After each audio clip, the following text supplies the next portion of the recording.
ഇത്രയും കാലം വിചാരിച്ചതെന്ന് പറയുമ്പോൾ ഇപ്പോൾ ഫോണും ഇൻസ്റ്റ അതൊക്കെ വന്നോടുകൂടി റേഡിയോട് താഴ്ന്ന് നമ്മളെല്ലാവരും സ്വാഭാവികമായിട്ട് ചോദിക്കും. പക്ഷേ നമ്മളിപ്പോൾ ഒരു ഡ്രൈവ് ചെയ്തുകൊണ്ടിരിക്കുകയാണെങ്കിൽ TFM ഒക്കെ ആണെങ്കിൽ ലൈവായിട്ടുള്ള അപ്ഡേറ്റ്സ് കിട്ടും. ഒരു ബ്ലോക്ക് ഉണ്ടാവുകയാണെങ്കിൽ ബ്ലോക്കിൻ്റെ ഇത് കിട്ടും. അപ്പം അങ്ങനെയൊക്കെ വെച്ച് നോക്കുമ്പോൾ റേഡിയോ FM നല്ല നമ്മൾ നമ്മളുടെ ചുറ്റുമുള്ള ആൾക്കാരെ എന്ത് ചെയ്യുന്നു, എഡ്യൂക്കേറ്റ് ചെയ്യുന്നു, അവരെ പഠിപ്പിക്കുന്നു, അവർക്ക് ഇൻഫോർമേഷൻസ് പാസ് ചെയ്യുന്നു.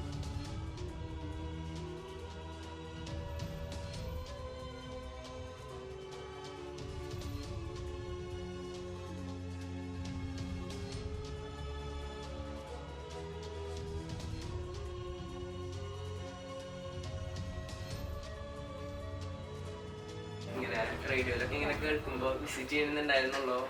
പിന്നെ ഇങ്ങനെ ഒരു വിസിറ്റ് ഒരിക്കലും ഞാൻ പ്രതീക്ഷിച്ചിട്ടുണ്ടായിരുന്നില്ല.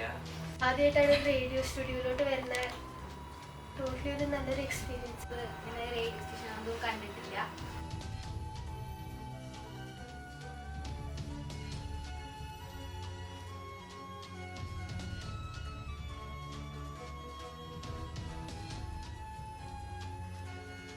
മെയിനായിട്ട് സിവിൽ സർവീസ് എടുക്കണമെന്ന് ആഗ്രഹം, പക്ഷെ എനിക്ക് റേഡിയോയിൽ സംസാരിക്കാനൊക്കെ ഭയങ്കര ആഗ്രഹമായിരുന്നു.